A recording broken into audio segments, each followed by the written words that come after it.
Marami na rin po dito nakakilala sa akin dahil isa ako sa nagtatag ng nag-organize na isinigaw na patakbuhin natin si Inday Sara as President.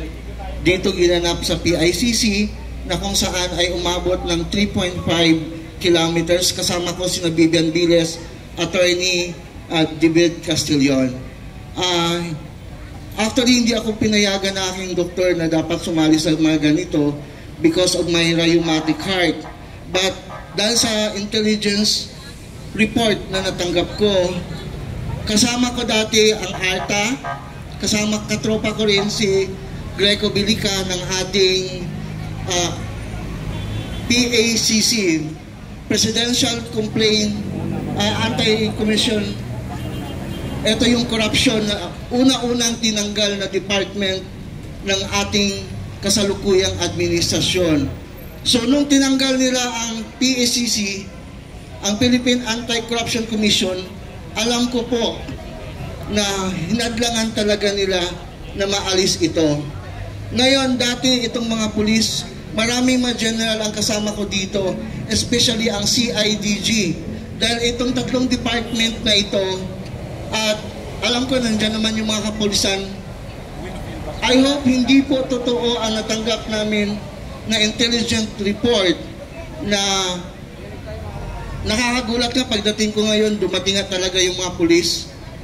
Ang veterans daw, ang HOR, at ang Malacanang ay lalagyan nila ng mga pulis. Dahil may plano sila na kapag dumating si Attorney Laika bukas, huhulihin at ililipat na sa correctional. Si Attorney Laika, criminal ba o hindi? Hindi! Pagkatapos, ikulong nila si Attorney Laika, isusunod nila si BP Sara. Kaya, nandito po ako, kahit hindi maganda yung aking condition because of may bara yung aking puso. Dahil maraming nakakakilala sa akin na mulat sa poll, no? Ito rin po, bakit in-announce ko yung salitang kasama ko si Tatay Digong nang itinatag ang DDS? Because the original, no, ito yung palagi kong speech kapag invited ako sa gathering ng mga Duterte. Ang totoong kahulugan po ng DDS ay Davao Development System. Yun naman po kung kayo ay nakasubaybay doon sa Congress, ito ay sinagot din ni Tatay Digong na ewan ko, sila lang naman ang gumawa ng meaning ng Davao Death Squad. Hindi akin yan. Nandito ako sa inyong harapan upang patunayan na ang nagtatag ng DDS ay hindi po si Tatay, yung Davao Death Squad. Marami po ang gumagamit sa kanyang pangalan noon upang sumakay sa kasikatan ni Tatay Digong. Ngayon, sana sa lahat ng mga Pilipino, alam naman natin na kapag ang Pilipino, pangako po yan ni Tatay Digong, na si Tatay Digong ay kinukonsidered natin na isang hari. Ang isang hari, pag nagsasalita ito, hindi po ito nababali. Ngayon, pinangako niya rin yan sa atin na oras umaray ang taong bayan. Sasamahan niya tayo sa ating laban. At makatandaan niyo po, hinihiling ko sa mga vloggers, according po sa mga general na nakausap ko noon, sa mga retiree general, na siyang gumawa, kasama nila ang gumanap sa people's power.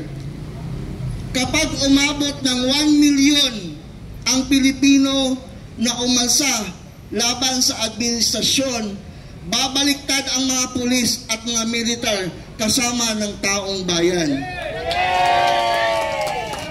Kaya alam ko po, marami ang mga pulis, kahit nandyan ang mga pulis, lalo na yung mga panahon na si Tatay Digong pa ang presidente, napakarami ang benepisyo na ibinigay sa kanila. Mga kamag-anak ko ay mga pulis din. Maraming benepisyo ang tinanggal na ikinasasama ng loob ng mga pulis. Ang pulis ay hindi natin sila kalaban. Ang mga pulis, nandyan yan. Nung nasa Senate kami, ang daming natakot nang dumating ang pulis. Ako mismo ang lumapit. Sabi ko, sir, nung hiningi yung pangalan ko, ibibigay ko. Araw-araw ako dati nasa Camp Crami. Kasama nila ni Sir Inmudias, sila General Firo, ang dami mga general na kaibigan natin dyan.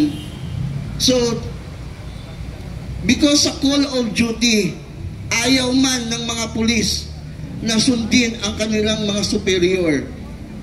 Alam nyo ba na kahit nasa Manila ako, nang pauwiin na sana ang mga pulis, during sa time sa KOGC, nagsisigawan ang mga pulis dahil alam nila meron lang silang training, labag sa kanilang loob na nilagay sila doon sa KOGC.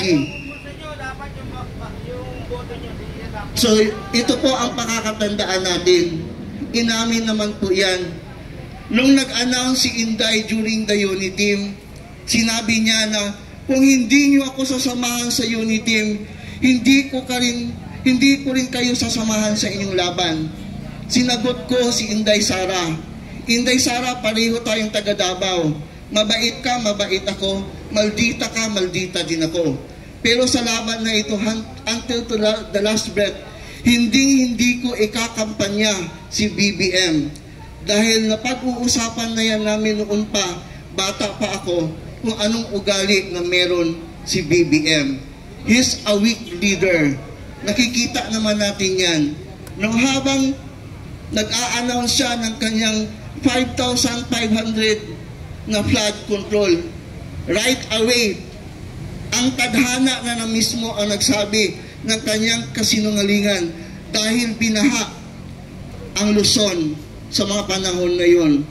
Kahit wala dito sa Pilipinas sa time na yon, si BP Sara, ang Office of the Vice President, kasama kami ng iilang mga Muslim na kapatid natin, tumulong sa Vice President Department upang mamudmud ng tulong doon sa Basico.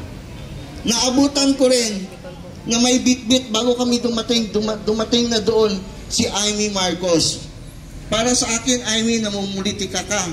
Dahil yung bag na ibinigay mo, ipinakita sa akin isang sardinas na napakalaking bag na ibinigay mo na mayroong Amy Marcos. Kaya namin mamigay. Kami na mga mahihirap, kaya namin bumili ng sardinas. Totoo ba o hindi? Kaya natin bumili ng noodles. Naumay na nga eh. Sanay tayo sa hirap. Correct! Kaya sana ang hiling lang naman natin, hindi tayo nagre-react kung naging mabuti ang pamamahala sa ating bansa. Kaya sana magkaisa tayo, totoo man o hindi ang kanilang ipinaabot sa amin na report. Ayaw natin ng gulo. Ayaw ni Inday Sara ng gulo. The first time na nakita ko na nagsisigaw si BP Sara, akala ko hindi niya gagawin uli. Ang kinakatakot ko nung muntik siyang maipit sa pintuan ng ambulance, mangyayari uli yung ginawa niya na nangbugbog siya sa Davao City dahil mayroong inaaping sambayanang Pilipino.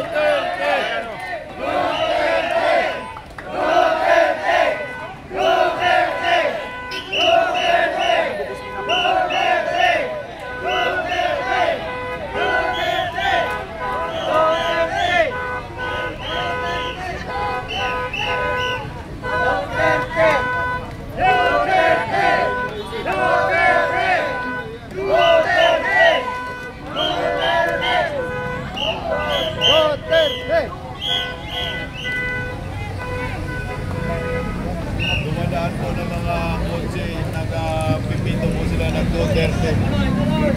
Ayan. So sana sa mga vloggers, hinihiling ko po na manawagan tayo. Ang sabihin lamang natin yung katotohanan at bawang katotohanan lamang. Dahil congratulations sa inyong lahat.